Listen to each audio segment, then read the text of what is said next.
ಬೆಂಗಳೂರು ದೇಶದ ಐಟಿ ರಾಜಧಾನಿ.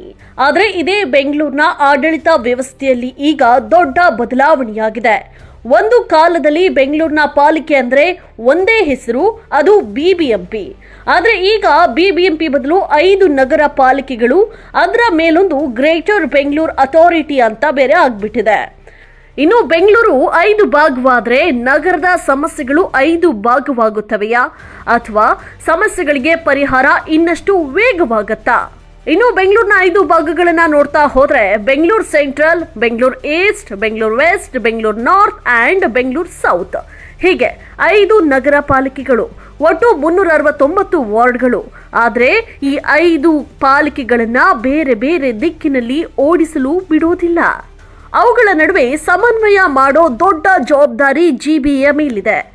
ಕಾನೂನಿನ ಪ್ರಕಾರ ಜಿಬಿಎ ಉದ್ದೇಶವೇ ಗ್ರೇಟರ್ ಬೆಂಗಳೂರು ಪ್ರದೇಶದ ಅಭಿವೃದ್ಧಿಯನ್ನ ಸಮನ್ವಯಗೊಳಿಸಿ ಮೇಲ್ವಿಚಾರಣೆ ಮಾಡೋದು.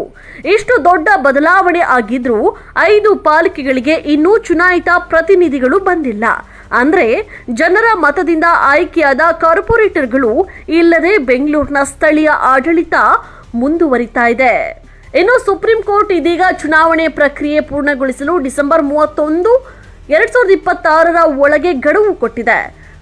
ಅಂದ್ರೆ ಮುಂದಿನ ದಿನದಲ್ಲಿ ನಡೆಯುವಂತಹ ಚುನಾವಣೆ ಕೇವಲ ಕಾರ್ಪೊರೇಟ್ಗಳ ಚುನಾವಣೆಯಲ್ಲ, ಬೆಂಗಳೂರು ಯಾರ ಕೈಯಲ್ಲಿ ಇರಬೇಕು ಅನ್ನೋದನ್ನ ನಿರ್ಧರಿಸುವ ದೊಡ್ಡ ರಾಜಕೀಯ ಸಮರ. ಯಾಕಂದ್ರೆ ರಸ್ತೆ ಕಸ, ಪಾರ್ಕಿಂಗ್, ಕೆರೆ, ಪಾದಚಾರಿ ಮಾರ್ಗ, ನಗರ ಯೋಜನೆ ಇವೆಲ್ಲದರ ಮೇಲೆ ನಿರ್ಧಾರ ತೆಗೆದುಕೊಳ್ಳುವ ಸ್ಥಳೀಯ ಆಡಳಿತ ರಚನೆಯೇ ಈಗ ಬದಲಾಗಿದೆ. ಜಿಬಿಎ ಬೆಂಗಳೂರಿನ ಸಮಸ್ಯೆಗಳಿಗೆ ಬ್ರೇಕ್ ಹಾಕತ್ತಾ ಅಥವಾ ಬೆಂಗಳೂರಿನ ಆಡಳಿತದಲ್ಲಿ ಹೊಸ ಗೊಂದಲಕ್ಕೆ ಚಾಲನೆ ಕೊಡುತ್ತಾ? ಜಿಬಿಎ ಚುನಾವಣೆಯ ನಂತರವೇ ಗೊತ್ತಾಗಬೇಕಿದೆ. Sagar news times, Bengaluru.